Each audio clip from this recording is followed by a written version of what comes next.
नमस्कार, स्वागत आहे तुमचे आपल्या खोल चर्चा या चॅनलवर। आज पुन्हा एकदा एक नवीन माहिती घेऊन तुमच्यासाठी सज्ज झालो आहोत।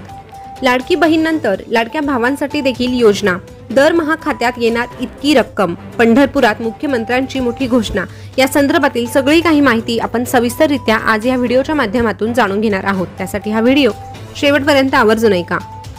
राज्य सरकारने काही दिवसांपूर्वी लाडकी बहीण योजनेची घोषणा केली। यामुळे राज्यातील महिलांच्या खात्यात दरमहा 1500 रुपये जमा होणार आहेत। दरम्यान लाडका भाऊ योजना का नाही अशी विचारणा विरोधकांकडून केली जायची। याला मुख्यमंत्री एकनाथ शिंदे यांनी पंढरपुरातून प्रत्युत्तर दिले। मुख्यमंत्री एकनाथ शिंदे यांनी आषाढी एकादशी निमित्त पहाटे पंढरपूरच्या विठुरायाची शासकीय पूजा केली। यानंतर त्यांनी लाडका भाऊ योजनेची घोषणा केली। त्यामुळे आता बहिणींसोबत भावांच्या खात्यातही पैसे जमा होणार आहेत। राज्यात शेतकऱ्यांचं, कष्टकऱ्यांचं, वारकऱ्यांचं आणि कामगारांचं सरकार आहे। हे सरकार सर्वांचं भलं कसं होईल हे पाहतंय। आपल्या सरकारने महिलांसाठी मुख्यमंत्री लाडकी बहीण योजना आणली। या योजनेअंतर्गत राज्यातील महिलांना दर महिन्याला 1500 रुपये म्हणजेच वर्षाला 18,000 रुपये दिले जातील। तसेच त्यांना दरवर्षी 3 गॅस सिलेंडर दिले जातील। या योजनेचे पैसे लवकरच महिलांच्या खात्यात वळवले जातील अशी माहिती मुख्यमंत्र्यांनी दिलेली आहे। पण आता लाडक्या भावांसाठी नेमकी योजना काय आहे या संदर्भात देखील सविस्तर चर्चा आपण करूया। लाडका भाऊ योजनेअंतर्गत 12वी उत्तीर्ण तरुणांना दरमहा 6,000 रुपये, डिप्लोमा केलेल्या तरुणाला 8,000 रुपये आणि पदवीधर तरुणाला 10,000 रुपये महिन्याला दिले जाणार आहे।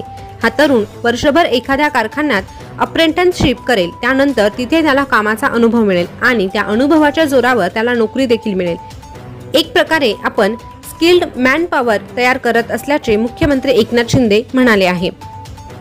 राज्यासह देशातील उद्योग जगाला कुशल तरुण पुरवणार आहेत। आपले तरुण त्यांच्या कामात कुशल व्हावेत यासाठी सरकार पैसे भरणार असल्याचेही मुख्यमंत्र्यांनी सांगितले आहे।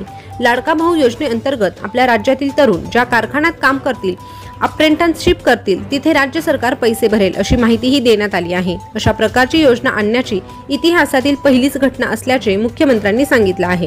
या योजनेअंतर्गत राज्यातील तरुण कारखान्यात अप्रेंटिसशिप करतील आणि त्यांना सरकार स्टायपेंड देणार आहे।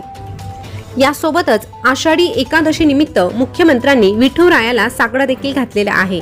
आषाढी वारीचा आज सोहळा आहे। या निमित्त पंढरपूरची नगरी हरिनामाच्या गजरात तल्लीन झाली। पहाटे मुख्यमंत्री एकनाथ शिंदे आणि त्यांची पत्नी यांच्या हस्ते श्री विठ्ठल रुक्मिणीची शासकीय महापूजा संपन्न झाली।